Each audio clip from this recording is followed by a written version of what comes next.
asyrafil anbiya'i wal mursalin wa ala alihi washabbihi ajmain. Amma ba'd. Kepada yang terhormat Ibu Agus Wiji Utami selaku Kepala SD Negeri Jowo dan yang kami hormati teman-teman guru SD Negeri Jowo yang berbahagia. Pertama, marilah kita panjatkan puji syukur kehadirat Allah Subhanahu wa taala yang telah melimpahkan rahmat serta hidayahnya kepada kita semua sehingga pada hari ini kita dalam keadaan sehat walafiat ya, bisa berkumpul dalam acara pengimbasan modul 1.4 budaya positif dalam rangka pendidikan guru penggerak angkatan 11. Perkenankan saya membacakan susunan acara terlebih dahulu ya. Acara yang pertama pembukaan, acara yang kedua sambutan kepala sekolah, yang ketiga penyampaian materi budaya positif, yang keempat umpan balik, dan kelima penutup.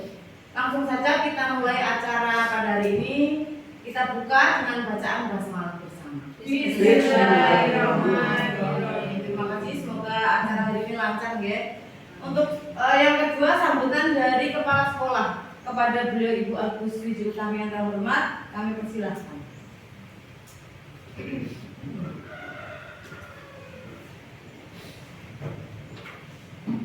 Assalamualaikum warahmatullahi wabarakatuh. Yang terhormat Ibu Rizka Nandiyati selaku calon guru penggerak angkatan 11 Kabupaten Kebumen. Yang saya hormati pula Bapak Ibu Guru SD Negeri Jowo. Pertama-tama, marilah kita panjatkan puji syukur kehadirat Allah Subhanahu wa taala yang telah melimpahkan rahmat dan hidayahnya sehingga pada siang hari ini kita dapat berkumpul di ruang kelas 2 dalam kegiatan pengimbasan atau diseminasi budaya positif. Salawat serta salam senantiasa kita lakukan kepada junjungan kita Nabi Muhammad Sallallahu Alaihi Wasallam yang senantiasa kita nantikan syafaatnya di yaumil akhir. Amin. Bapak Ibu, budaya positif itu adalah salah satu materi di pendidikan guru penggerak di modul 1.4.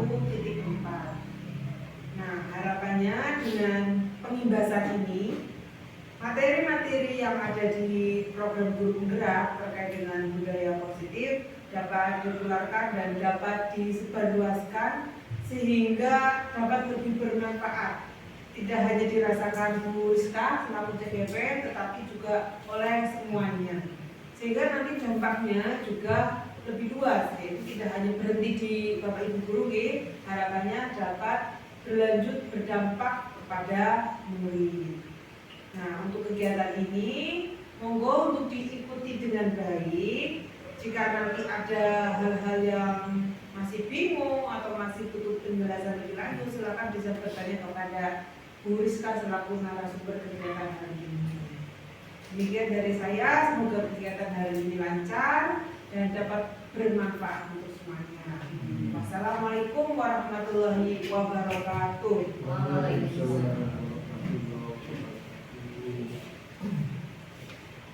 Terima kasih kepada Ibu Agus Wiji Utami yang sudah memberikan sambutan ya. Selanjutnya kita menuju budaya positif ya. Tadi seperti sudah dijelaskan oleh Ibu Kepala Sekolah bahwa budaya positif itu adalah termasuk dalam modul 1.4 yang sedang saya pelajari ya, di pendidikan guru penggerak angkatan 11. Di situ diantaranya budaya positif ada keyakinan kelas, kebutuhan dasar manusia, 5 posisi kontrol, restitusi, dan segitiga restitusi.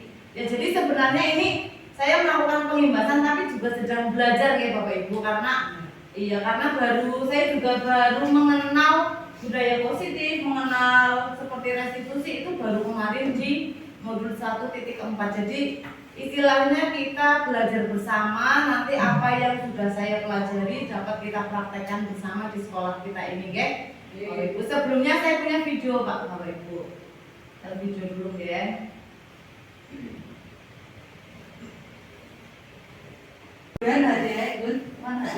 Ya, ini ada sedikit video ya, cerita kehidupan. Monggo di Mirsani.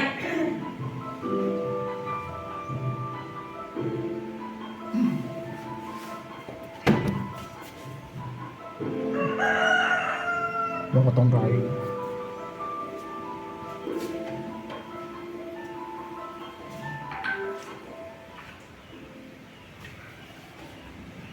Apa kata dia Tuhan?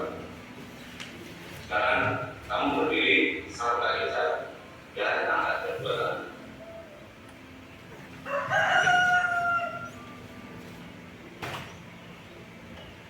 Dengan buka halaman terakhir dari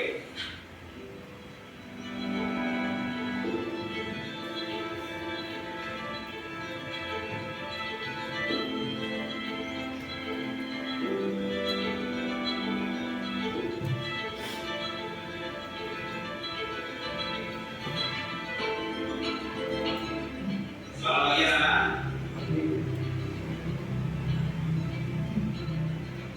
Selamat. Alat lagi. Coba, apa rasanya yang tahu? Sekarang kamu lakukan seperti kemarin.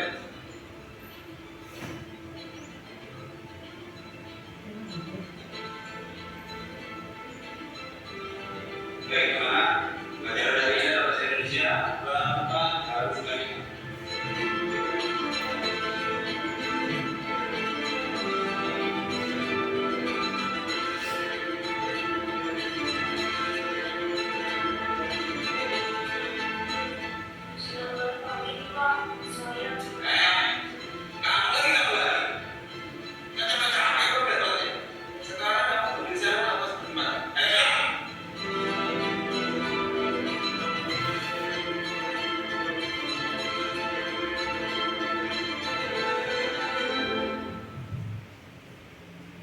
Alat nih Bapak Ibu.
Nah Bapak Ibu, tadi dari video tadi ceritanya ada seorang anak yang terlambat ya, terlambat hampir setiap hari.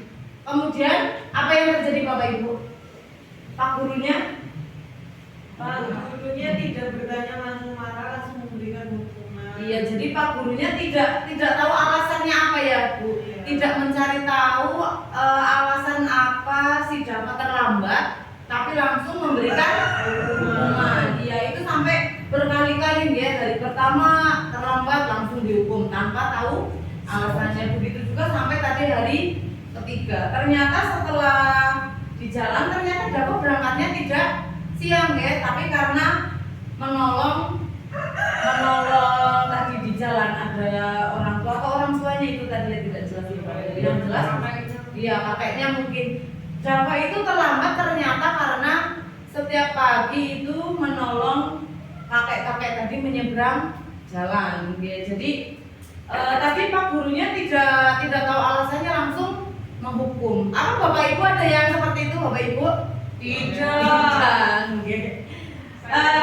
Ya, jadi dari video tadi itu mari kita belajar budaya positif ya. Tadi itu satu contoh yang menurut saya tadi belum betul ya, karena menghukum tanpa mengetahui alasannya. Lalu kita menuju ke selanjutnya, Bapak Ibu. Apa itu apakah makna budaya positif? Terus apa contoh penerapan positif yang telah kita terapkan? Kira-kira apa ya Bapak Ibu makna budaya positif?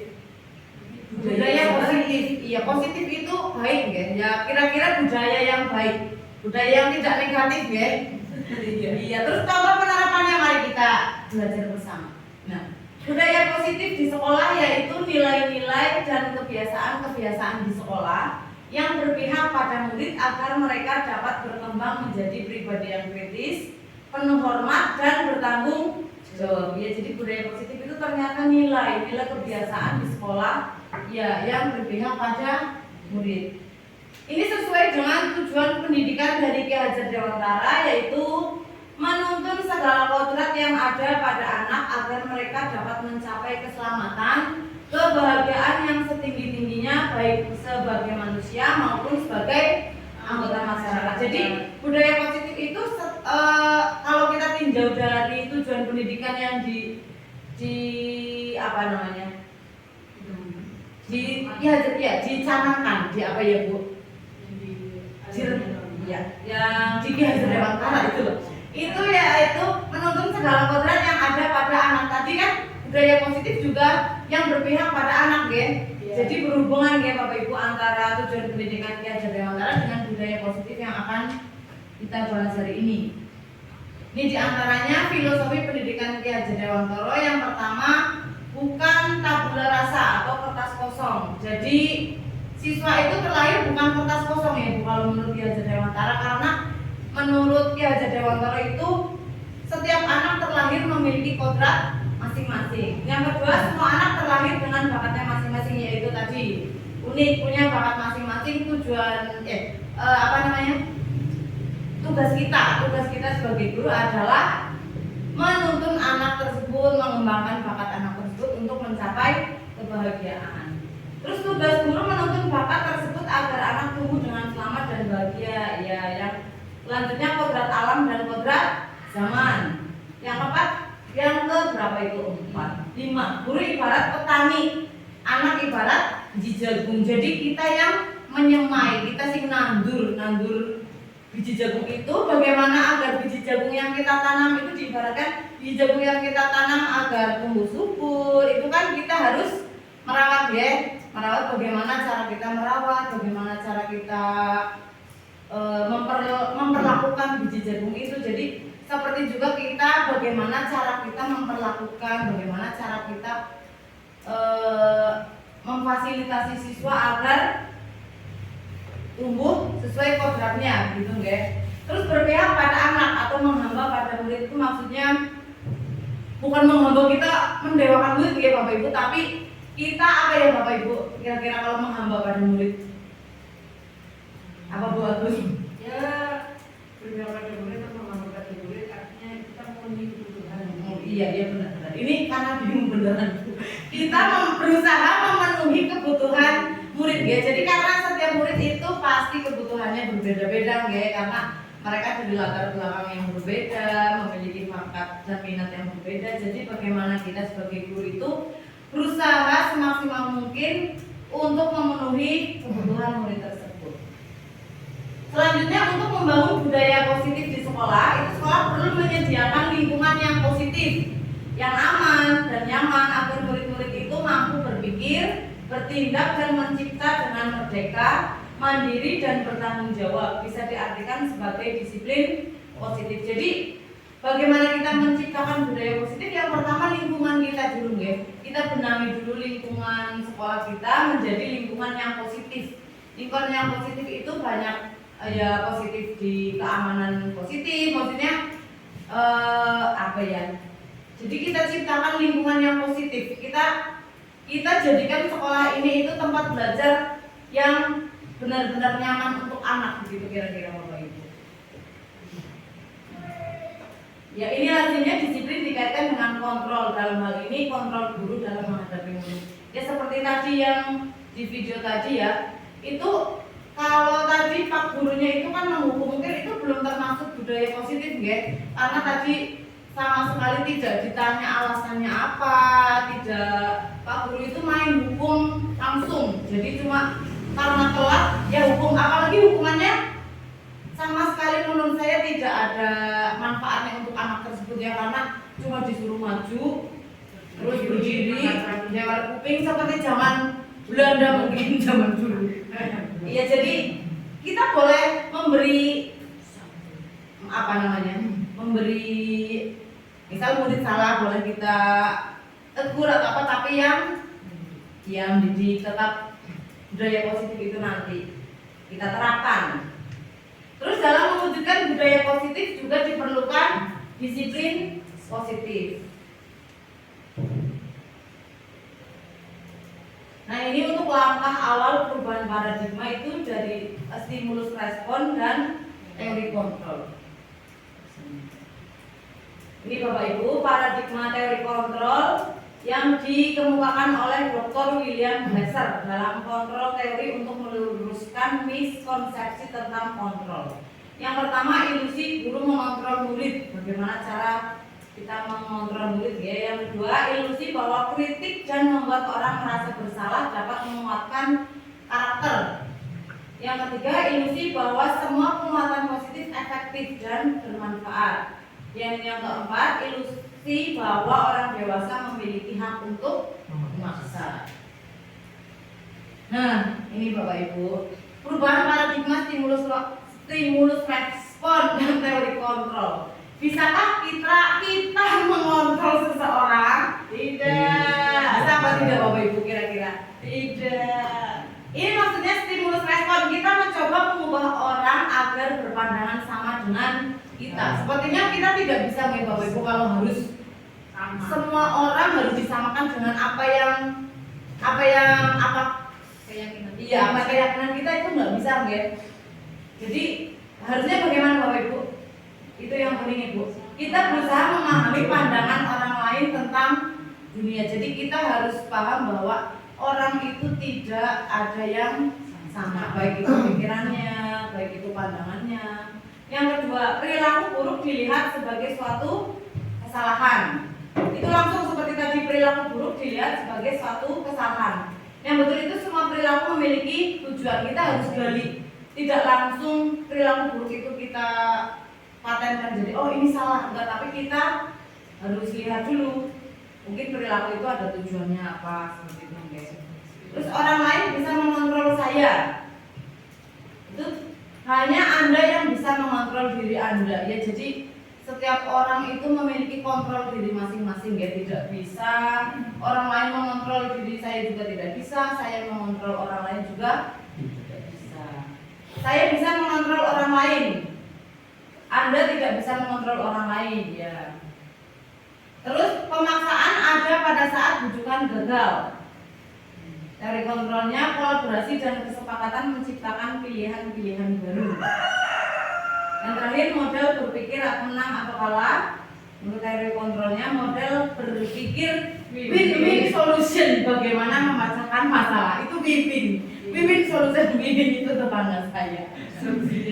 Ya, jadi untuk teori stimulus respon yang dulu berarti tidak sesuai label dengan budaya positif ya. Ya, yang kita terapkan itu teori kontrol karena kita itu tidak bisa mengontrol seseorang. Seseorang pun tidak bisa mengontrol diri kita. Ya, jadi kita masing-masing punya pandangan sendiri, punya tujuan sendiri. Jadi tidak bisa saling mengontrol, ya. Jadi itu ya Bapak Ibu. Terus selanjutnya kita menuju ke disiplin. Apa makna disiplin? Kira-kira apa ya Bapak Ibu? Disiplin itu apa? Disiplin itu berarti tepat waktu, Disiplin tepat waktu, taat, lalu patuh, keteraturan. Apalagi disiplin. Kalau kita mendengar kata disiplin, apa yang ada di benak kita nih Bapak Ibu? Tepat waktu, tertib, taat, tadi teratur. Ya, jadi disiplin itu. Nah ini kata disiplin itu dikaitkan dengan tata tertib ya benar tadi, tertib, kepatuhan, teratur pada suatu aturan. Ya, jadi kita manut aturan, manut aturan itu juga termasuk disiplin. Kata disiplin sering dihubungkan dengan hukuman.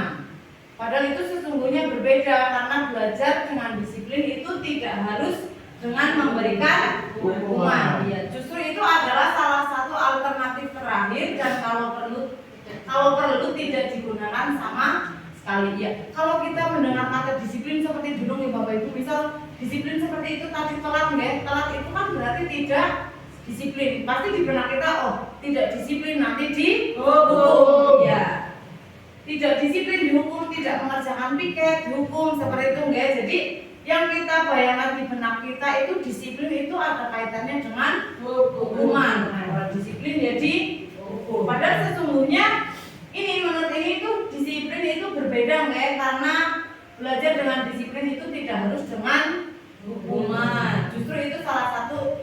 Kalau sekarang kan memang tidak boleh menghukum, apalagi menghukum fisik ya, karena harus kita istilahnya hukuman itu harus kita hindari loh. Hukuman fisik apalagi itu tidak boleh kita terapkan. Jadi kalau bisa kita memberikan bukan hukuman ya apa ya efek jerah, tapi dengan yang mendidik begitu nggih. Oh iya, konsekuensi, betul sekali. Kita melakukan salah, jadi kita punya konsekuensi.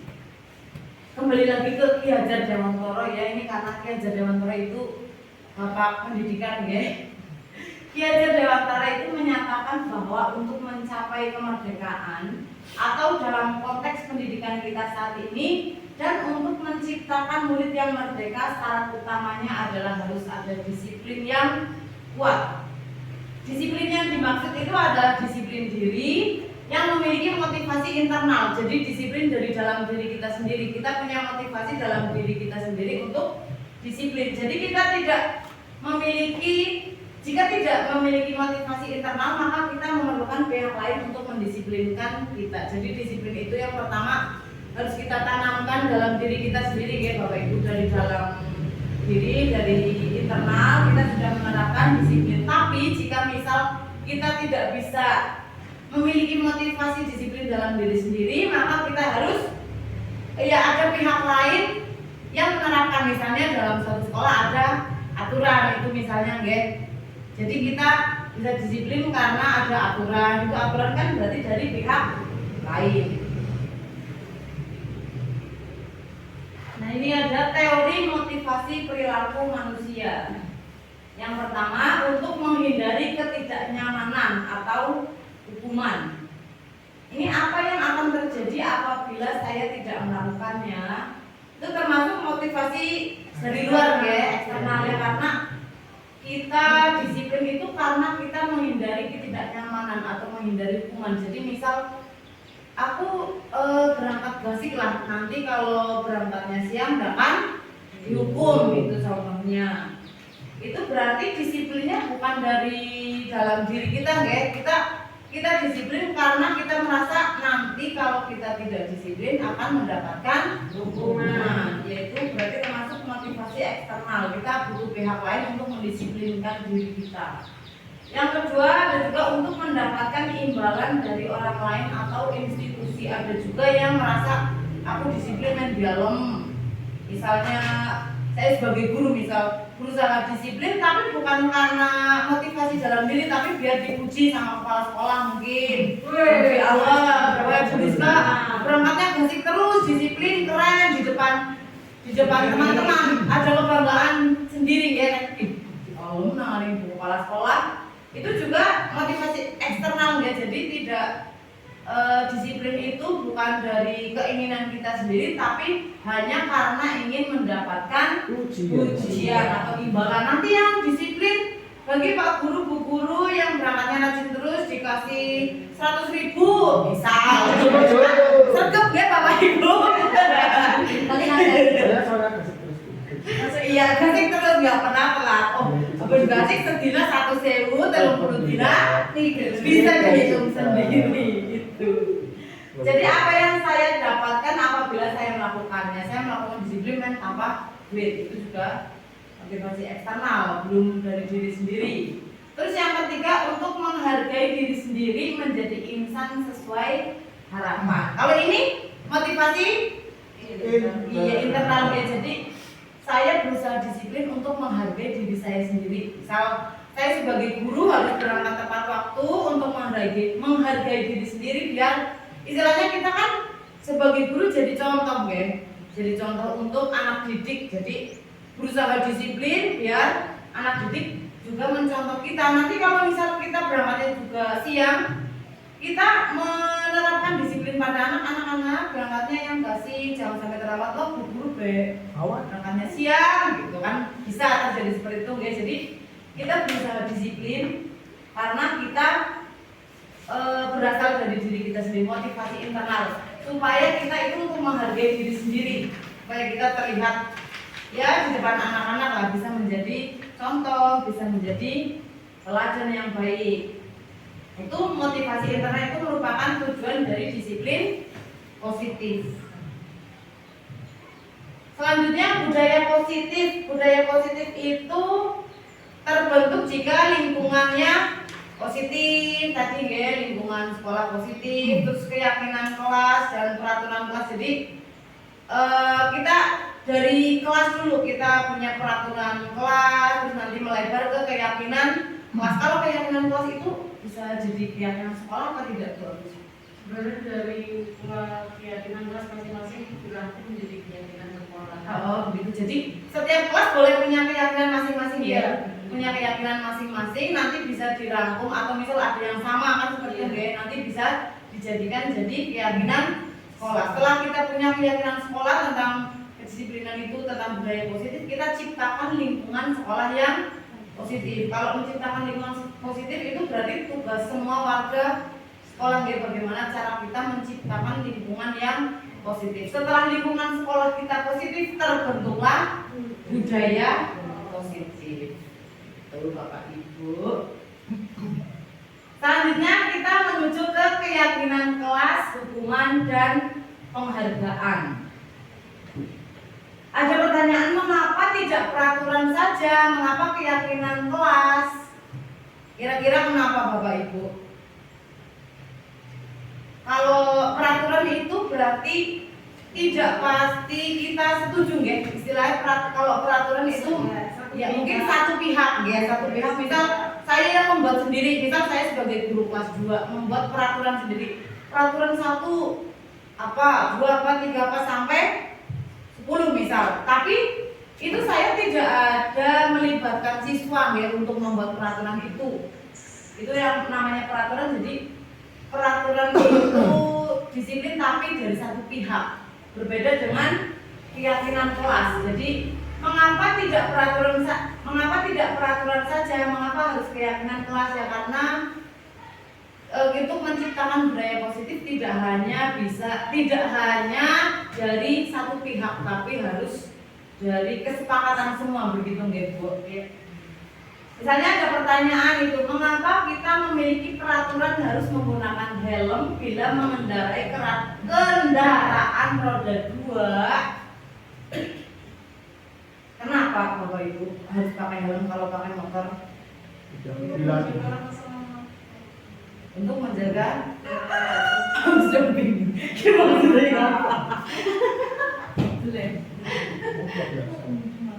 maksudnya apa sih? Hah, ini pertanyaan pun dijawab apa sih? Iya. Mengapa kita memberi Masuk pasti mengenai kita pakai peraturan 3M di situ? Nah itu. Serang kami. Iku apa sih maksudnya? Enggak, Bu. Ini peraturan apa keyakinan ini Bu? Ya. Iya. Iya ya. Ya, lanjut. Biasa orang Dengan putri kalau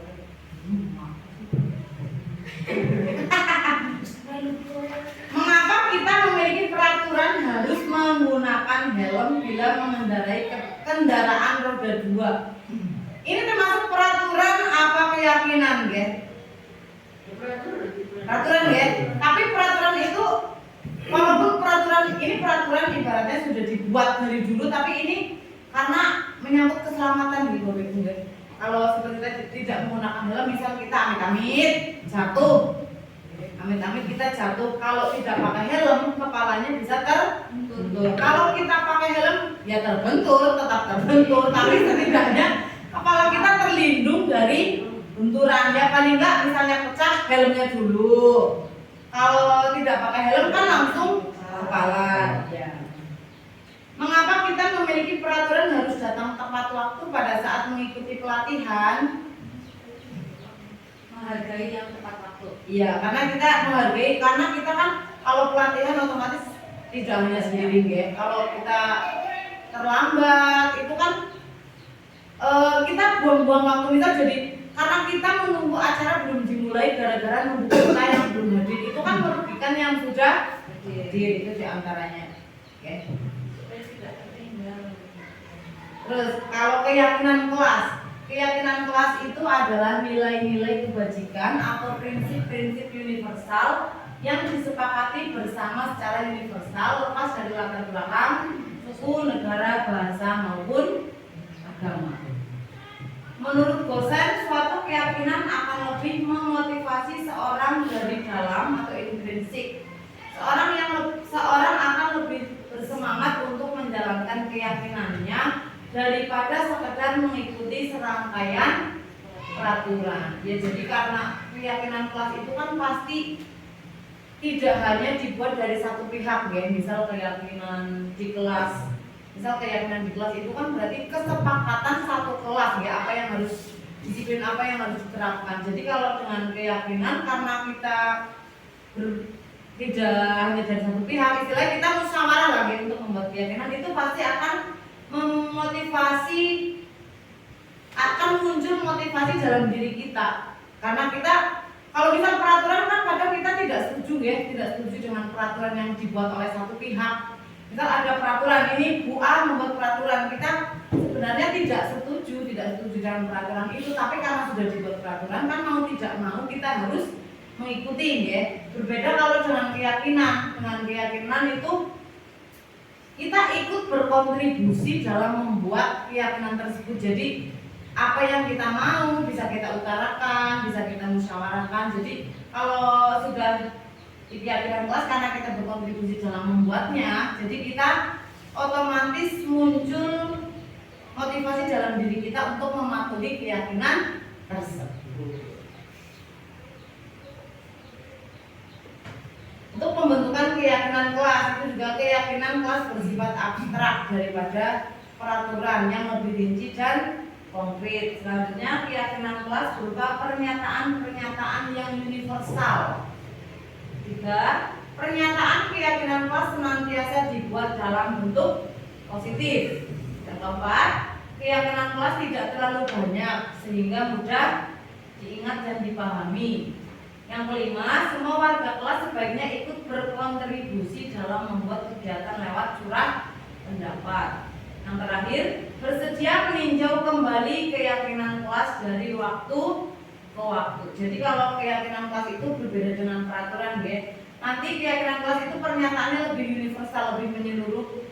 Istilahnya misal di kelas itu ya menyangkut satu kelas itu, terus dibuatnya juga dalam bentuk positif. Kayak misalnya jangan buang sampah sembarangan, itu menggunakan kalimat negatif. Kalau di keyakinan kelas itu tidak menggunakan kalimat negatif. Bisa dirubah, misal jangan buang sampah sembarangan, bisa dirubah dengan apa kira-kira Bapak Ibu? Buang sampah pada tempatnya. Jadi kita hilangkan kalimat negatif. Terus untuk keyakinan juga tidak terlalu banyak deh. Jadi ya hanya beberapa, tapi kita patuhi bersama daripada terlalu banyak tapi malah tidak dilaksanakan. Terus semua warga kelas itu sebaiknya berkontribusi dalam membuat kegiatan kelas lewat surat pendapat. Jadi seperti tadi yang sudah saya terangkan ya, kalau keyakinan kelas itu tidak hanya dari satu pihak. Jadi istilahnya semua boleh mengutarakan pendapatnya untuk membuat keyakinan kelas tersebut. Terus yang terakhir, bersedia meninjau kembali keyakinan kelas dari waktu ke waktu. Kita tinjau kembali setiap, misalnya keyakinan seperti ini sudah tidak relevan dengan zamannya, misal itu bisa kita tinjau, kita ganti dengan keyakinan yang relevan. Seperti itu melalui seperti tadi kayak surat pendapat itu. Terus ini Bapak Ibu ada beberapa contoh yang termasuk peraturan dan keyakinan kelas ya, bisa dibesani. Kalau untuk peraturan misal menjaga kebersihan diri, kelas dan lingkungan.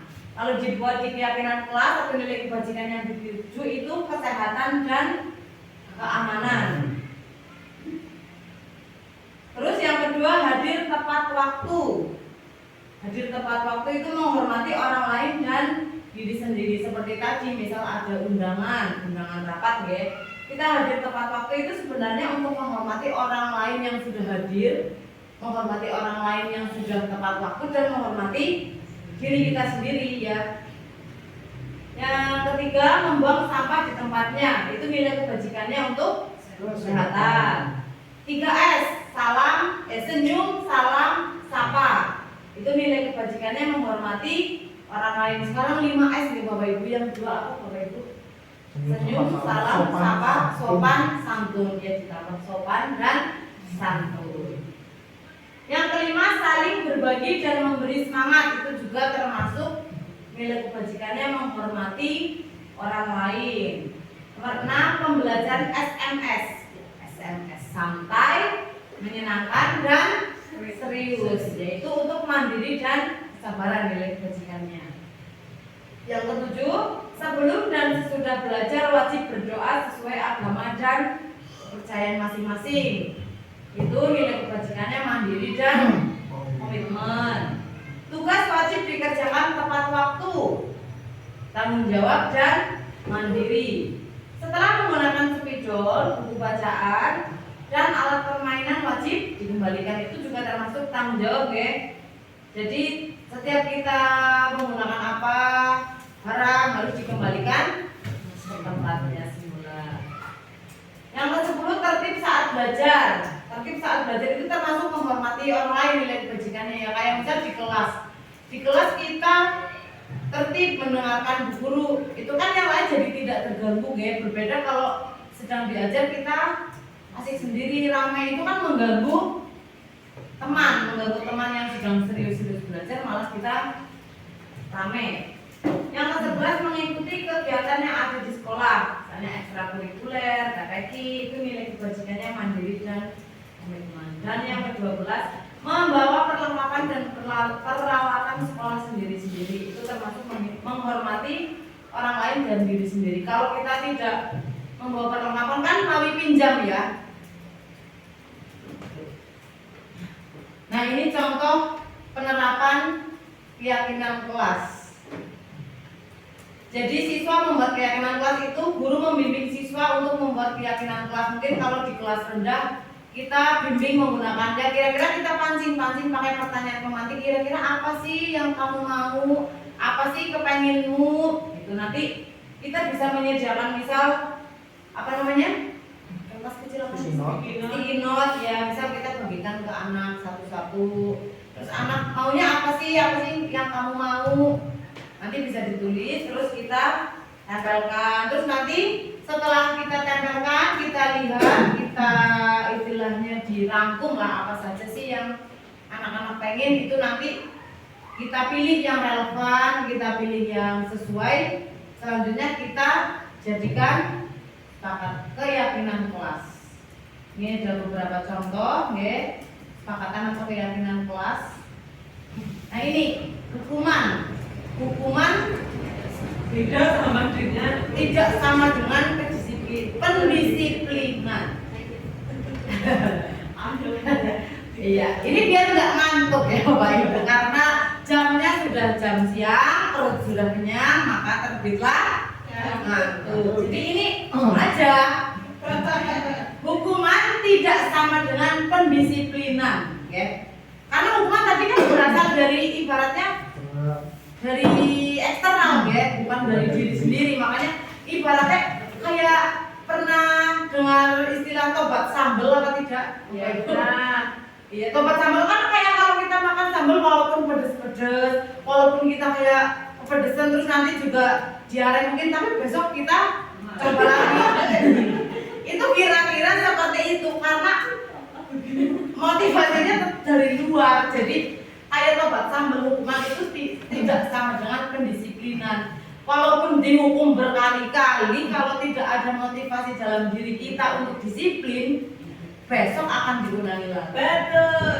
Misalnya makan sekolah awan terus saya misalnya makan sekolah awan terus, sebenarnya tidak ada hukuman sih, cuma misal ditegur, tapi karena dalam diri saya apa pengetahuan paling-paling ditegur seperti itu, besok saya ulangi terus karena tidak ada motivasi dalam diri saya untuk disiplin. Saya hanya dihukum, lama-lama kalau dihukum terus lah biasa wis dihukum begitu guys. Nah ini kalau hukuman tidak sama dengan pendisiplinan. Ini Bapak Ibu bisa dibaca ya. Hukuman bersifat tidak terencana atau tiba-tiba. Anak atau murid tidak tahu apa yang akan terjadi dan tidak dilibatkan. Ya tadi langsung anak tidak ditanya, tidak dilibatkan, juga tidak ditanya kamu mau dihukum apa, tidak langsung berdiri, kakinya diangkat, tangannya diangkat kuping. Misal ya seperti tadi yang dilakukan Pak gurunya Java. Yeah.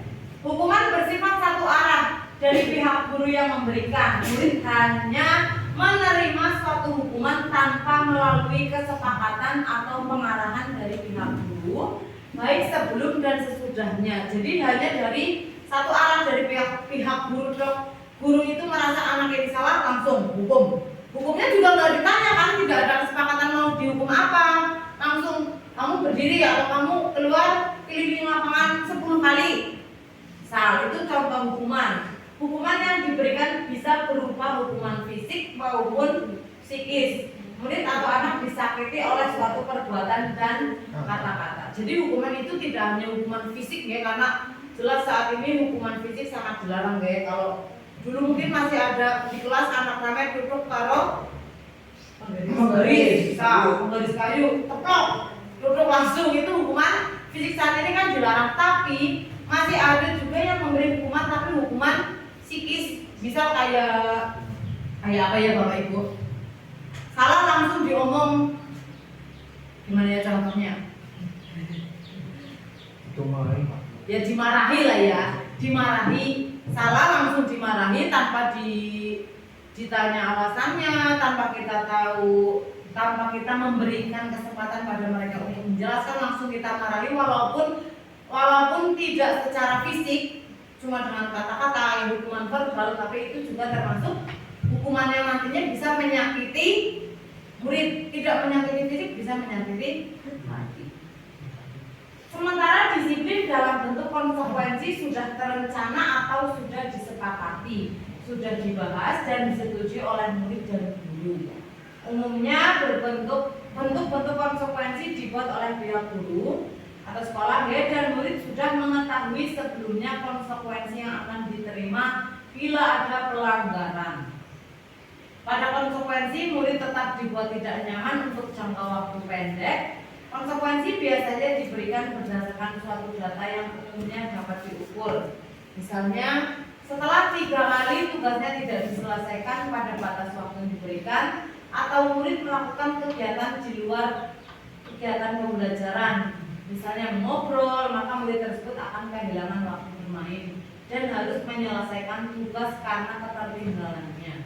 Peraturan dan konsekuensi yang mengikuti ini sudah diketahui sebelumnya oleh murid. Sikap guru di sini senantiasa memonitor murid. Jadi ini bedanya konsekuensi dan hukuman ya. Kalau hukuman itu dari satu pihak serta merta, tidak terencana, tidak ada istilahnya rencana kalau anak terlambat nanti hukumannya seperti ini, tidak ada. Itu serta merta secara tiba-tiba, tidak terencana, anak salah langsung dihukum. Berbeda dengan konsekuensi ya. Konsekuensi itu sudah terencana, sudah dibuat draftnya lah istilahnya, sudah dibahas dan disetujui oleh murid dan guru. Guru punya rencana mau konsekuensi apa, kalau kesalahan apa, konsekuensinya apa, itu sudah dibicarakan dengan siswa ya, sudah dibicarakan dan Jadi murid itu sudah tahu kalau melakukan kesalahan A, jadi konsekuensinya A, seperti itu. Jadi sudah dibahas bersama, sudah melalui kesepakatan berarti ya Bu. Sudah melalui kesepakatan antara guru dan siswa, dan juga itu konsekuensi itu tidak langsung, misal lakukan kesalahan sekali tidak langsung, tapi misal sudah 2 kali, 3 kali, nanti konsekuensinya mengikuti seperti itu. Jadi nanti siswa sudah paham apa konsekuensinya jika melakukan kesalahan. Nanti guru hanya memonitor murid melaksanakan apa yang menjadi konsekuensinya itu. Ini kalau tadi yang untuk hukuman, saat anak mendapatkan hukuman itu anak akan merasa tidak nyaman dalam menjalani hukuman. Pasti yang namanya hukuman tidak ada hukuman yang nyaman, gitu. Jadi kalau anak dihukum itu pasti dia merasa tidak nyaman, ada rasa malu juga ya, kayak yang tadi dialami di video pertama itu, dihukum di depan kelas, teman-temannya semua melihat, pasti kan tidak nyaman, tidak nyaman, malu. Terus itu juga akan memberikan dampak nantinya kepada anak tersebut. Bisa saja anak tersebut jadi sering menyendiri, sering merasa bersalah, terus takut. Jadi misal takut sama Pak Guru yang pernah hukum itu kan bisa saja aku tahu dihukum nang Pak Guru jadi sekarang takut, trauma. Terus juga dia bisa jadi istilahnya apa ya, sudah tertanam dalam diri dia, oh aku dulu kalau salah begini dihukum, nanti kalau misal dia jadi guru juga, dia akan melakukan hal yang sama kepada muridnya. Jadi akan bisa menjadi penghukum juga nantinya anak tersebut. Wes, lanjut ya Bapak Ibu, masih semangat? Ya halo Bapak Ibu,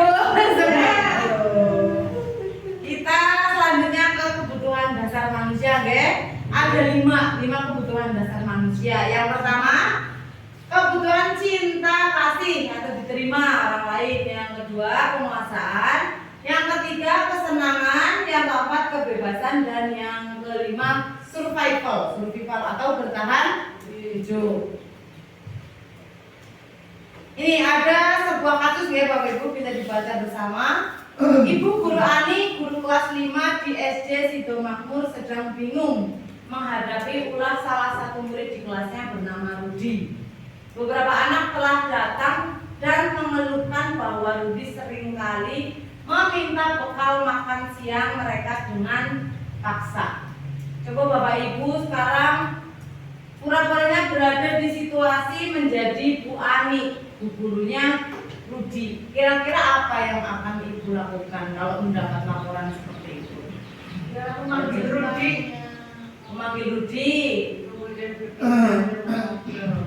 Iya, ngajak ngobrol. Apalagi Bapak Ibu? Apa langsung menghukum Rudi? Ditanya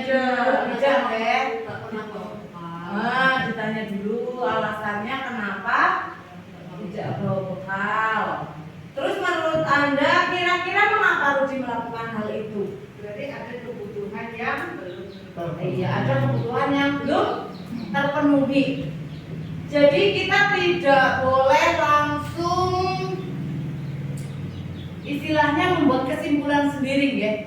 Coba dilapor Ibu, ini Rudi tiap hari meminta bekal makan dengan paksa. Kita jadi selaku gurunya tidak boleh langsung, oh Rudi bersalah karena meminta bekal paksa, tapi kita harus gali dulu ya Bapak Ibu. Kita panggil Rudi, kita tanya apa alasannya, terus kenapa dia melakukan hal seperti itu, karena ada banyak kemungkinan ya, seperti tadi kebutuhan dasar manusia. Mungkin Rudi merasa ingin caper, ingin diterima temannya, atau memang dia tidak bekal, atau memang dia kekurangan, atau mungkin dia bertahan hidup kalau nggak minta bekal nggak makan, mungkin bisa. Nah, ini Bapak Ibu.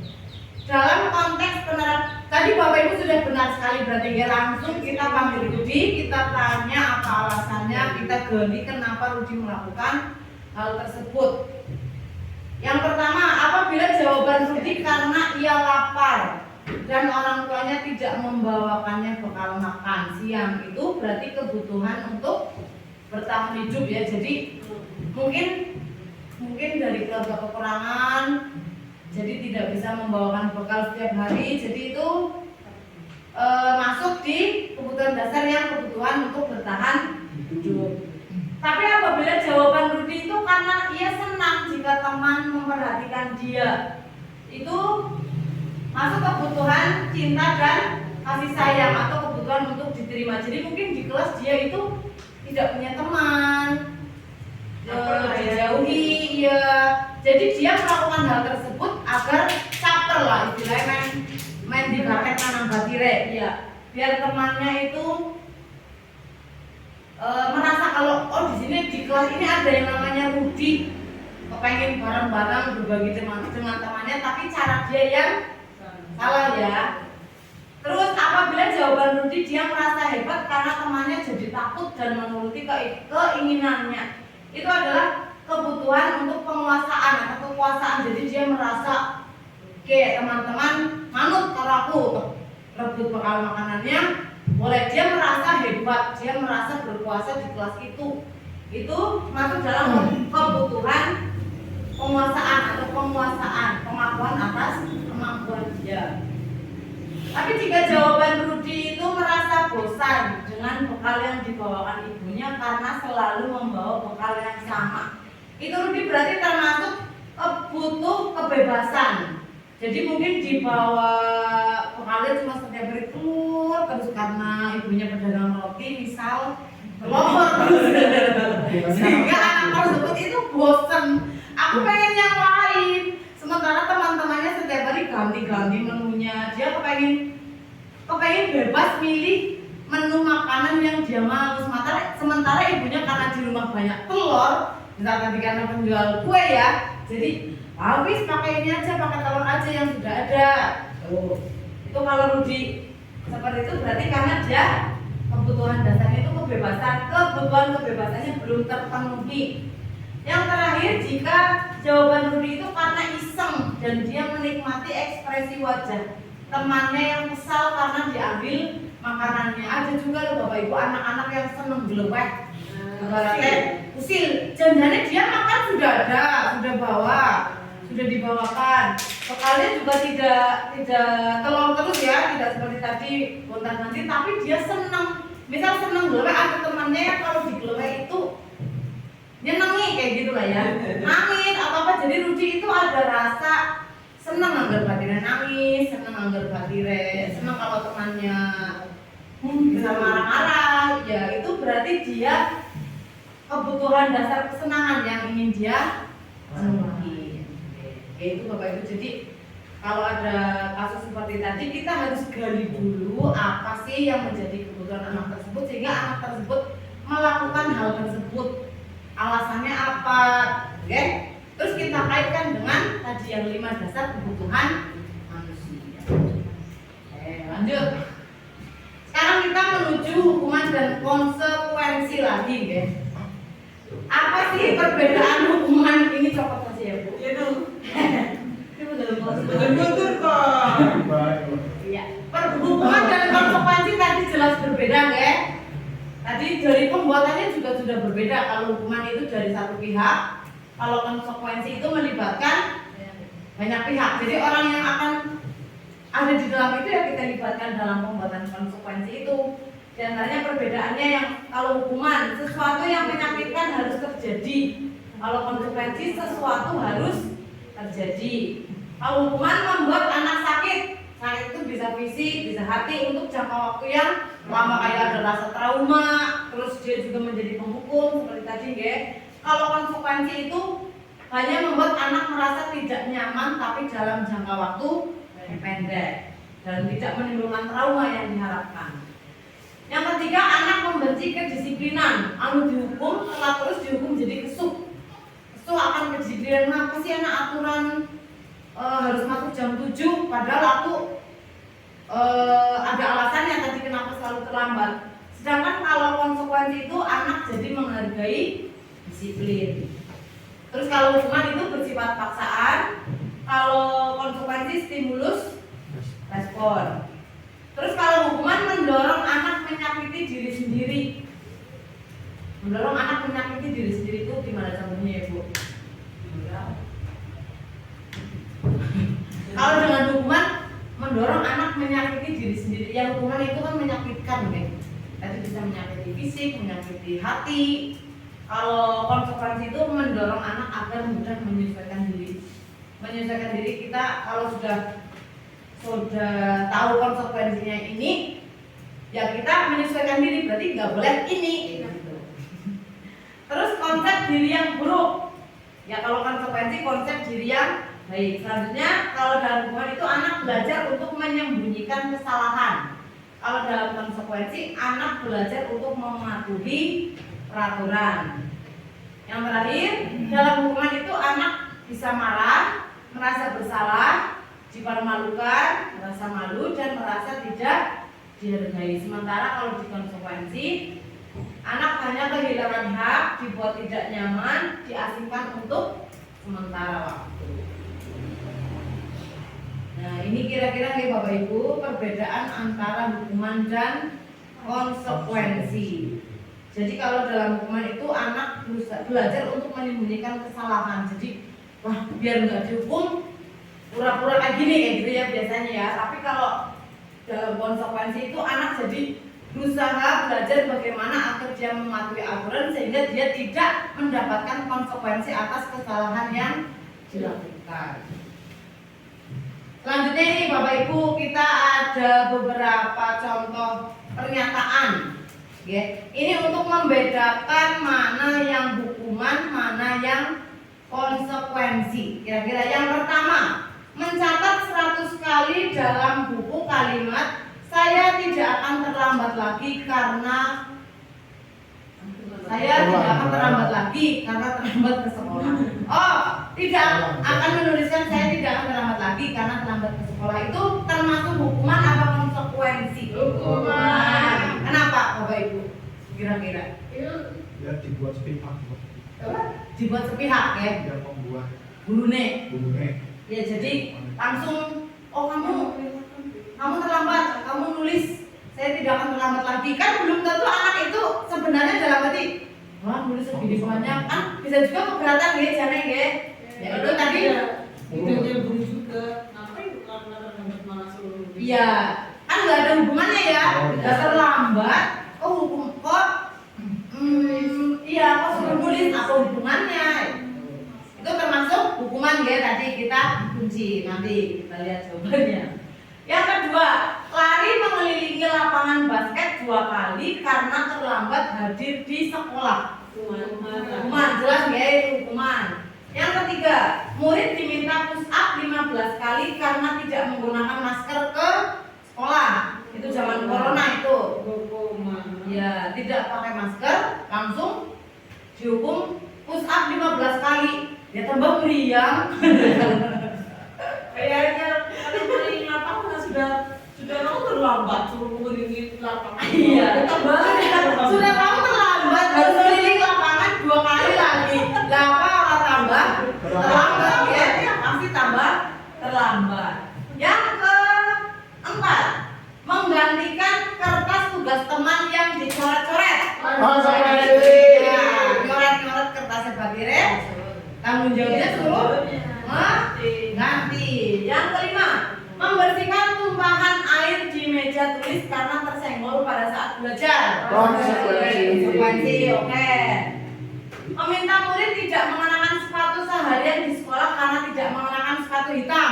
Hukuman. Ya, karena aturannya pakai sepatu hitam, ada anak yang misalnya pakai sepatu putih, sedinambet disuruh tidak pakai sepatu, ya malah peraturannya pakai sepatu hitam, dia malah tidak pakai sepatu, ya malah jadi itu ya.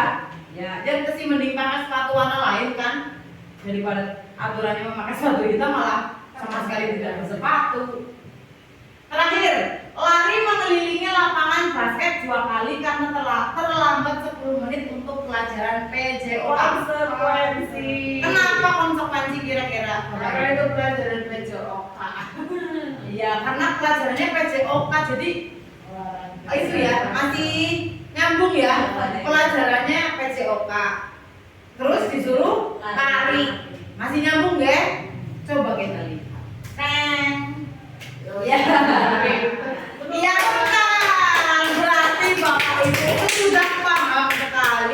konsep hukuman dan konsekuensi.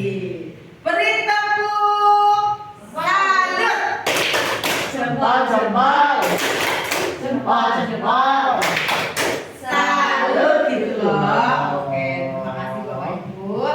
Berarti sudah bisa membedakan mana hukuman, mana konsekuensi. Dan yang harus kita terapkan tadi konsekuensi ya. Jadi hukuman kita ganti dengan konsekuensi.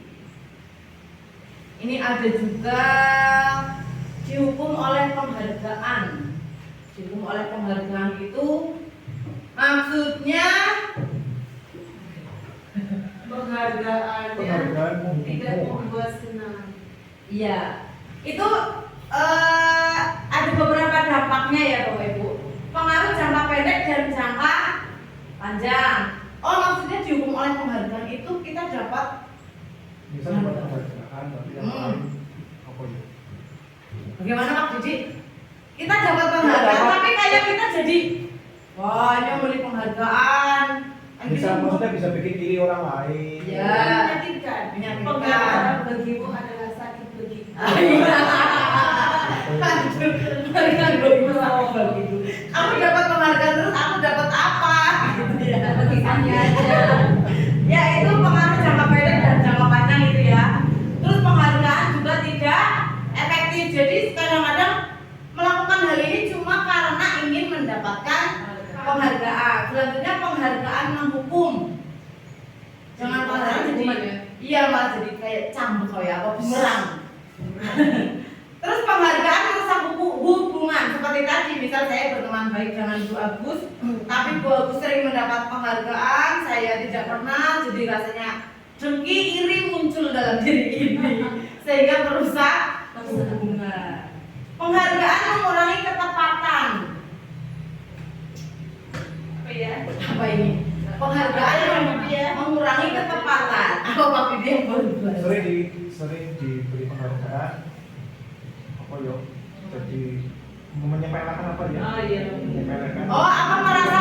Oh, aku sering dapat penghargaan berarti aku sudah baik kayak gitu ya. Jadi tugas dia oh iya, jadi kayak lah. Oh kayak gini, lah gampang, kadranya udah bisa kayak gitu ya. pengembangan tugas. Ya. Terus penghargaan mematikan kreativitas. Itu malah menghambat tugas orang. Ya jadi kita kayak fokus untuk dapat penghargaan ya gitu ya. Kita melakukan sesuatu tapi fokusnya cuma pengen dapat penghargaan, tidak mengembangkan diri kita, tapi yang penting nanti hasilnya kita dapat penghargaan.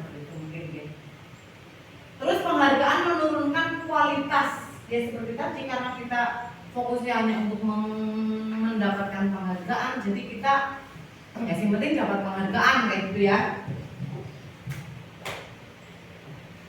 Terus selanjutnya Bapak Ibu kita menuju ke disiplin positif. Disiplin positif itu menggunakan cara-cara yang positif untuk menumbuhkan kesadaran diri, motivasi internal untuk melakukan suatu hal bukan dengan paksaan, reward atau hukuman. Jadi disiplin positif ya istilahnya disiplin diri lah, kita tanamkan dalam diri kita, dalam kesadaran diri kita, motivasi diri kita, motivasi dalam diri untuk melakukan suatu hal. Tapi bukan karena kita takut dihukum, bukan karena kita untuk mendapatkan penghargaan, bukan karena biar dipuji orang lain, tapi karena kita menghargai diri sendiri, kita menumbuhkan kesadaran dalam diri sendiri, kita melaksanakan disiplin untuk menghargai diri sendiri. Nah selanjutnya kita menuju ke restitusi. Apa itu restitusi? Sebelum mengenal modul 1.4 ini saya juga apa sih itu restitusi, itu suatu kata-kata yang asing ya Bapak Ibu. Apa sih restitusi? Ternyata setelah mempelajari modul ini, restitusi itu adalah proses menciptakan kondisi bagi murid untuk memperbaiki kesalahan mereka sehingga mereka bisa kembali kepada kelompok mereka dengan karakter yang lebih kuat. Itu menurut dosen 2004. 9 ciri-ciri restitusi. Yang pertama, bukan untuk menebus kesalahan, namun untuk belajar dari kesalahan. Yang kedua, memperbaiki hubungan. Yang ketiga, tawaran bukan paksaan. Yang keempat, restitusi menuntun untuk melihat ke dalam diri, menggali diri kita, mengenali diri kita maksudnya. Selanjutnya, restitusi mencari kebutuhan dasar yang mendasari tindakan. Selanjutnya, restitusi diri adalah cara yang paling baik untuk memperbaiki diri. Lalu restitusi fokus pada karakter bukan tindakan. Selanjutnya, restitusi fokus pada solusi. Dan yang terakhir, restitusi mengembalikan murid yang berbuat salah kepada kelompoknya. Jadi walaupun murid berbuat salah, tetapi kita tetap menghargai dia, kita tetap kita anggap dia ada. Ini Bapak Ibu segitiga restitusi.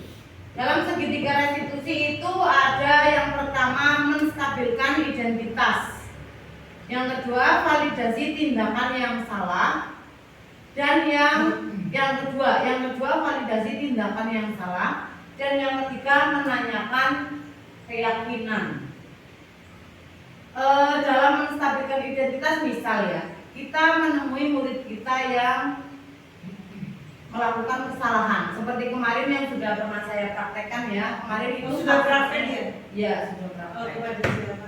Kepada Mbak Anggun, kelas 6 dan Mbak Olive. Jadi ceritanya Mbak Anggun itu saya dapat laporan dari teman sekelasnya, katanya Anggun marah-marah. Jadi laporannya hanya Anggun marah-marah seperti itu. Terus saya gunakan langkah segitiga restitusi ya Bapak Ibu. Yang pertama saya panggil Anggun. Saya tanya, apa benar Anggun marah-marah? Terus Anggun jawab, iya. Terus dalam segitiga restitusi, walaupun Anggun itu marah-marah, kita harus kita menyampaikan bahwa ya wajar marah-marah, setiap orang pasti pernah marah. Itu bukan suatu ibarat, tidak langsung kita, oh kamu marah-marah salah ini, enggak. Kita istilahnya menstabilkan identitas itu, setiap orang pasti melakukan kesalahan. Kamu bukan satu-satunya yang melakukan ini. Misalnya Bu Guru juga pernah marah-marah. Terus setelah itu kita validasi tindakan yang salah. Ditanya, Anggun marah ke siapa? Terus alasannya, tadi marahnya kenapa? Terus setelah dia menjelaskan, kita panggil si Olive. Tadi Bu, saya tanya, Olive melakukan apa? Ternyata Anggun itu marah-marah karena Olive merusak hasil karya. Jadinya kan saya ada tugas itu Olive merusak hasil karya punya Anggun yang akan dikumpulkan. Terus saya tanya ke Olive, saya validasi tindakan yang salah tadi ya. Tadi kan Olive salah karena merusak hasil karyanya Anggun. Ternyata setelah saya melakukan validasi tindakan yang salah itu, si Olive tidak berniat merusak. Dia niatnya pinjam, tapi caranya dia pinjamnya itu tidak izin, tidak tanya dulu, dia langsung ambil. Lah, jadinya rusak. Terus akhirnya si Anggun marah-marah. Itu yang kedua ya, dalam validasi tindakan yang salah. Jadi ditanyakan kira-kira apa yang terjadi, terus kenapa alasannya, caranya, kamu melakukan itu kenapa sih, apa alasanmu melakukan hal tersebut, kayak gitu. Kita tanya tersebut melakukan itu karena apa. Terus kalau kita sudah tahu, kita tanya kayak seperti kasusnya Anggun sama Olive, saya tanya, itu karena kamu pinjamnya tidak izin lah, istilah langsung ambil, itu bagaimana harusnya? Oh ya Bu, besok kalau mau pinjam harus izin dulu, harus izin dulu, kalau sudah boleh baru pinjam. Selanjutnya yang terakhir itu menanyakan keyakinan. Seperti tadi kan sudah dibuat keyakinan kelas keyakinan kelas dari 1, 2, 3 mungkin sampai 10 atau berapa. Kita tanya kalau kasus seperti ini, misal itu keyakinan kelas apa sih yang belum dilaksanakan gitu. Kita ingatkan kembali apa keyakinan kelas yang sudah ada gitu. Tahapannya jadi dalam segitiga restitusi itu, yang pertama menstabilkan identitas, yang kedua validasi tindakan yang salah, dan yang ketiga menanyakan keyakinan. Kalau kita sudah menanyakan keyakinan apa yang dilanggar, yang tidak disepakati, yang tidak dilaksanakan, terus bagaimana kamu untuk ya istilahnya gimana kalau kamu tadi sudah tidak melaksanakan keyakinan itu, lalu tindakan apa yang akan kamu lakukan? Bisa nanti misalnya minta maaf ke Anggun, tidak juga minta maaf dan ikut memperbaiki ya, itu juga boleh ya, itu termasuk dalam segitiga restitusi ya. Jadi ternyata lebih efektif ya daripada kita langsung menyalahkan, oh kamu marah-marah ini, langsung kita cecar dengan apa ya, kalimat-kalimat menyalahkan kan ya. Jadi kan kalau dengan segitiga restitusi kita jadi tahu, oh alasannya ini juga dengan istilahnya ada menstabilkan identitas. Oh iya, marah-marah wajar, semua orang pasti pernah marah kan, jadi dia tidak merasa oh iya ini salah banget karena marah-marah. Jadi kayak ya marah-marah wajar, semua orang pernah marah, tapi dia juga oh iya tahu begini jadi begini kayak gitu. Ini ketika seorang merasa sedih dan emosional, mereka tidak bisa mengakses bagian otak yang berfungsi untuk berpikir rasional. Saat itulah ketika kita harus menstabilkan identitas anak. Sebelum terjadi hal-hal yang bisa memperburuk keadaan, kita sebaiknya membantu anak untuk tenang dan kembali ke suasana hati di mana proses belajar dan penyelesaian masalah yang dilakukan. Ya karena istilahnya tadi marah ya, marah kan marah-marah, nangis marah-marah. Itu kan kalau istilah karyanya rusak kan langsung emosi ya, emosi kayak kasusnya Anggun tadi, dia wis bareng dikumpul mau dikumpulkan ke gurunya, sudah capek-capek bikin, malah rusak, pasti otomatis dia akan marah. Jadi kita maklumi dulu dia marah, jadi jangan langsung oh kamu marah-marah ini, enggak, kita maklumi dulu, oh iya marah wajar karena tadi sudah dirusak, kamu capek bikin seperti itu, nanti insya Allah akan lebih efektif. Terus validasi tindakan yang salah. Menurut teori kontrol, semua tindakan manusia baik atau buruk pasti memiliki maksud dan tujuannya. Jadi kita gali lagi seperti tadi. Walaupun tadi Olive salah karena merusak karyanya Anggun, tapi setelah kita tanya, setelah kita validasi tindakannya, ternyata dia tidak niat untuk merusak ya. Dia cuma niat pinjam, tapi karena pinjamnya dia caranya yang istilahnya mungkin tidak pelan-pelan, ditarik atau gimana, jadi rusak. Jadi kita juga tidak langsung menyalahkan juga, kita harus tanya dulu apa alasannya, terus apa konsekuensinya nanti. Setelah itu kita yang terakhir menanyakan keyakinan. Menanyakan tadi kan keyakinan sudah dibuat bersama, berarti kan sudah ada motivasi internal ya untuk mematuhi apa yang sudah dibuat tadi. Jadi kita tanyakan kembali, kita ingatkan kembali apa keyakinan yang sudah dibuat. Jadi supaya istilahnya sadarnya bukan dari paksaan, tapi dia mengingat kembali apa yang sudah disepakati bersama. Terus ini kita menuju ke 5 posisi kontrol. Itu 5 posisi kontrol kita sebagai guru ya. Bisa jadi penghukum, pembuat rasa bersalah, kita bisa sebagai teman, kita bisa posisinya sebagai pemantau, dan yang terakhir kita posisinya sebagai manajer. Yang penghukum, misal guru menghardik, menunjuk, dan menyakiti atau menyindir murid. Itu kalau di pembuat rasa bersalah, berceramah dan mengatakan seharusnya ibu kecewa, kayak misal gini maksudnya, kalau anak salah ya, kalau kita sebagai penghukum kita langsung menghardik anak tersebut, langsung kita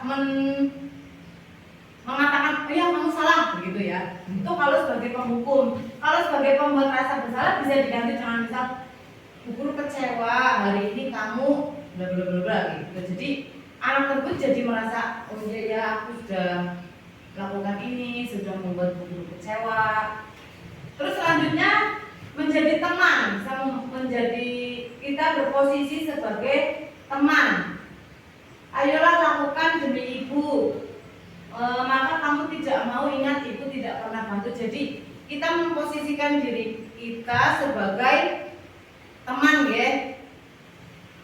Pak berarti menggunakan kata yang lebih halus gitu. Kata-kata yang lebih halus, caranya ya dirangkul lah, bukan dirangkul harus dirangkul seperti ini enggak, tapi kita menggunakan kata-kata yang halus lah istilahnya. Jadi tidak merasa takut dengan kesalahan yang dibuat, tapi karena guru itu ngomongnya alon, ngomongnya ya tidak langsung menyalahkan, jadi supaya anak tersebut tidak merasa takut, ya. Jadi mungkin juga bisa langsung jadi cerita curhat ke gurunya kenapa melakukan hal tersebut. Dia merasa kalau dia tidak takut untuk bercerita. Terus yang keempat, guru berposisi sebagai pemantau. Di situ guru menanyakan peraturan yang sudah ada, menanyakan kembali gitu. Jadi sudah ada peraturan, kalau posisi sebagai pemantau itu, misal anak melakukan kesalahan, guru mengingatkan kembali apa sih aturannya, kamu melakukan ini, kamu berarti sudah melanggar peraturan yang mana. Gitu. Dan yang terakhir, posisi sebagai manajer. Sebagai manajer itu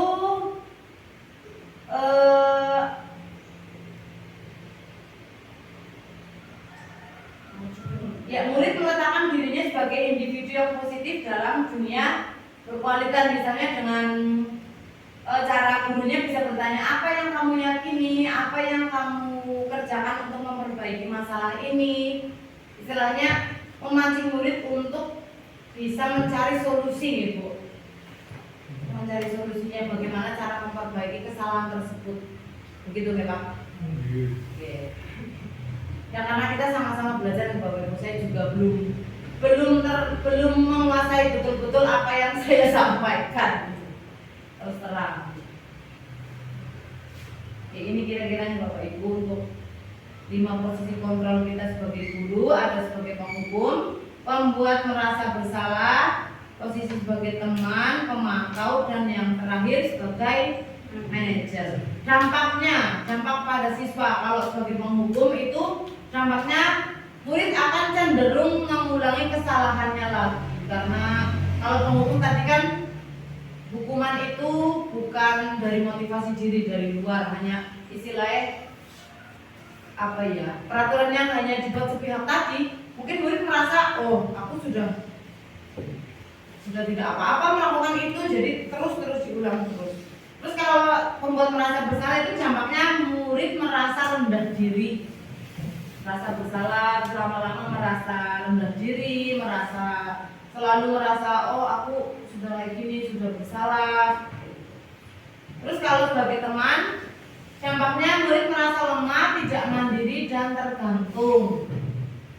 Terus kalau guru berposisi sebagai pemantau, dampaknya pada murid itu menitik beratkan pada sanksi atau hadiah untuk dirinya.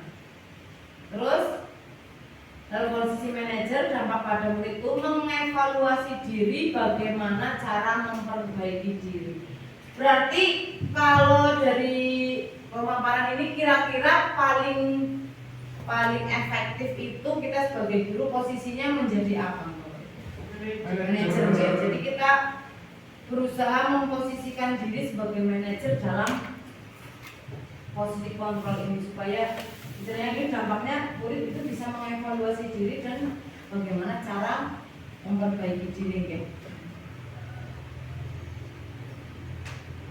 Terus selanjutnya untuk sesi umpan balik, ini umpan balik dari peserta Bapak Ibu, ada yang ingin memberikan tanggapan, masukan, kritik, saran, boleh. Monggo Bapak Ibu. Monggo, Pak Didi.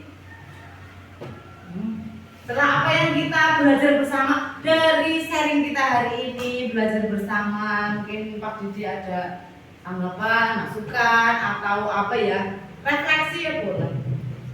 Umpan balik. Ya. Gimana? Itu ada tulisannya jadi umpan. Ya bagaimana Pak Didi?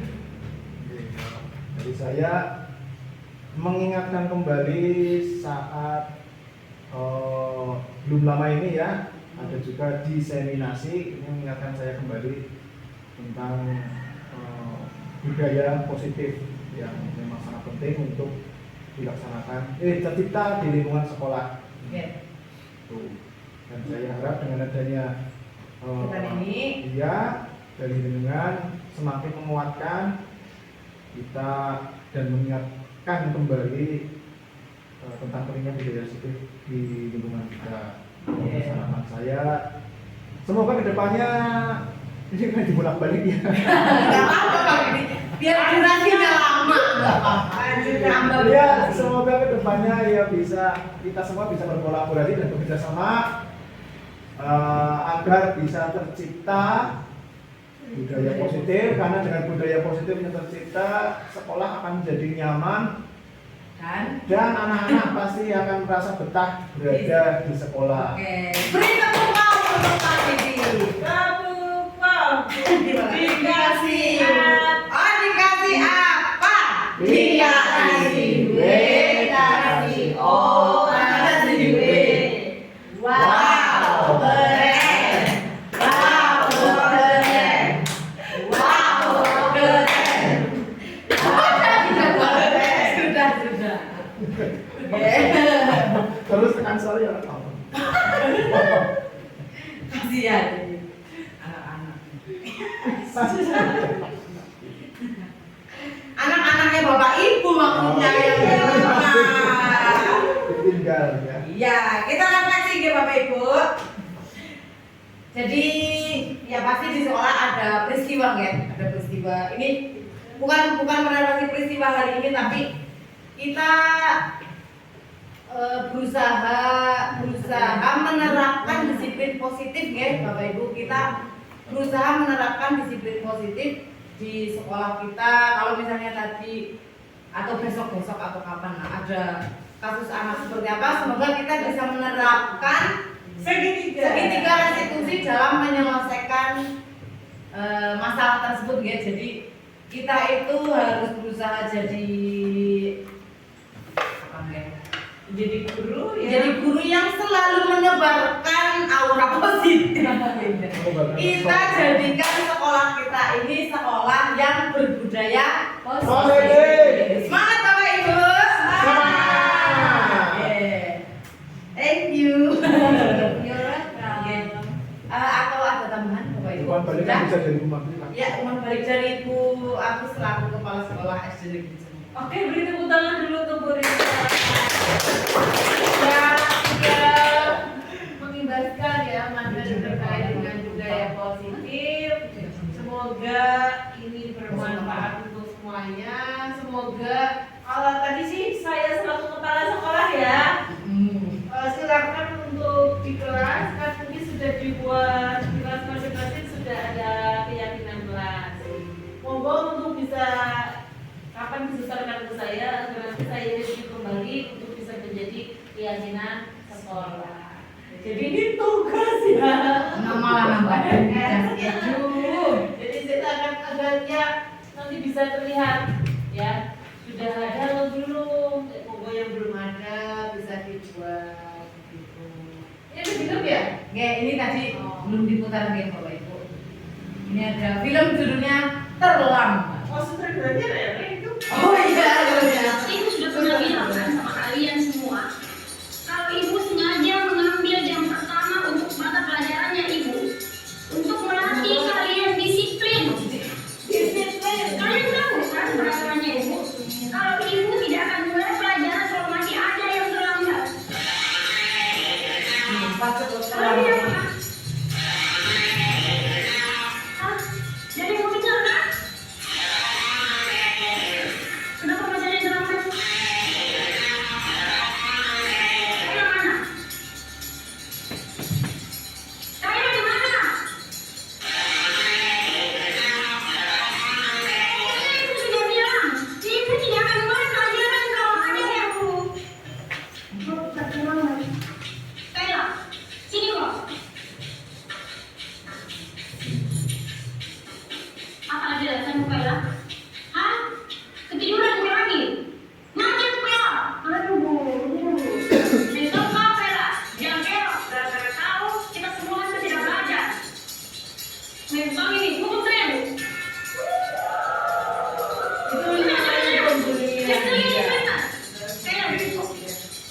Ini hukuman ya Bapak Ibu. Kalau kau masih terlambat begini, ibu tidak akan mulai pelajaran lagi. Masih sama seperti yang pertama, jadi tidak tahu kenapa langsung dihukum. Ya, walaupun tidak ada hubungan fisik tapi tadi dibully, dikata-katain ya. Kayak mana? Betul-betul ini kayak lagi. Nggak ada tempat-tempatnya. Kemarin sudah dilempari di gara-gara terlambat masuk kelas. Ada yang tahu kemana Bella?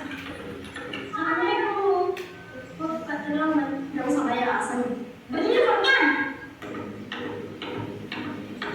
Sepanjang pelajaran minggu hari ini, kok berdiri terus di depan? Nah ini hukuman fisik. Suruh berdiri di depan kelas selama pelajaran.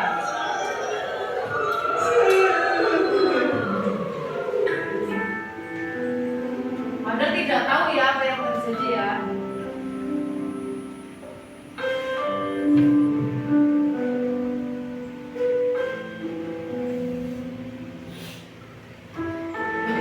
Belum bang.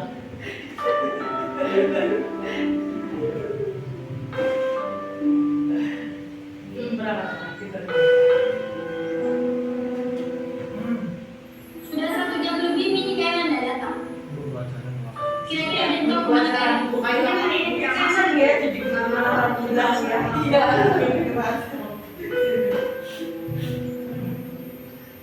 Jadi kayak prasmanan.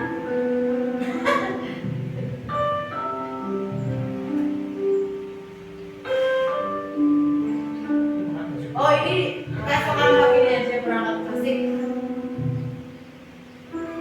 Bahkan teman-temannya belum ada yang Pagi berangkat. anak-anak.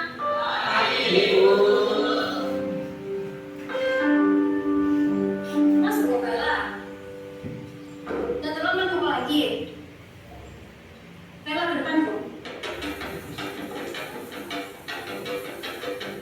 Kenapa mau? Berdiri kok situ. Hari ini saya nggak terlambat kok dengan sesuatu buku. Kok nggak masuk kok kemana? Sekarang jelaskan kok kepada kita semua di sini kenapa kok selalu terlambat dan malam kemarin kok nggak masuk? Kayla, jelaskan kok. Bicara kok. Kayla. Kalau ada berjual seperti itu, Saya kalian semua nggak belajar. Hari pertama saya terlambat karena mamaku yang berdarah.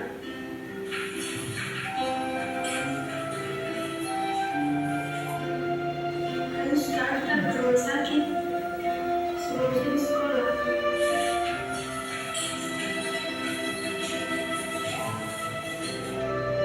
Yang kedua, saya terlambat ke sekolah karena harus ke rumah sakit setelah makan dengan mamaku baru saya di sekolah. Hari ketiga kemarin saya tak masuk sekolah.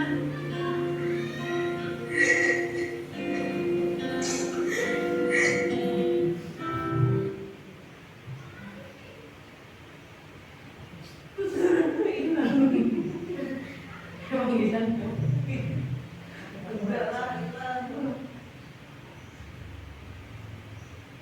Yang mamaku dalam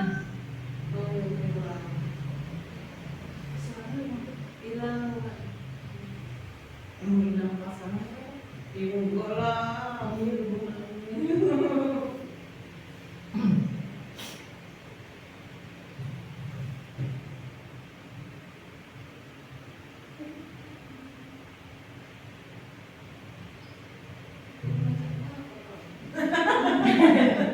mamaku suruh dari sini.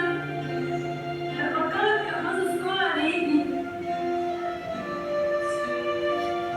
Saya kira kalian semua melempari kak. Lemparkan kak, lempar, lempar, lempar. Itu nggak boleh ya. Jangan bilang. Hilang lagi.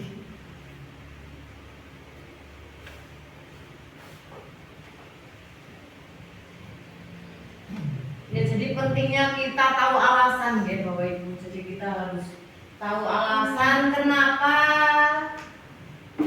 anak melakukan kesalahan dan jadi seperti ini. Kita menghukum taunya karena menjaga ibunya sakit dan ibunya meninggal dunia.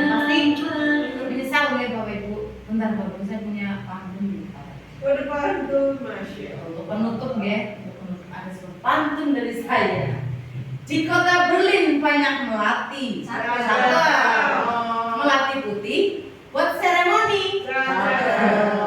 Semua audien yang kami hormati, terima kasih telah menyimak presentasi kami.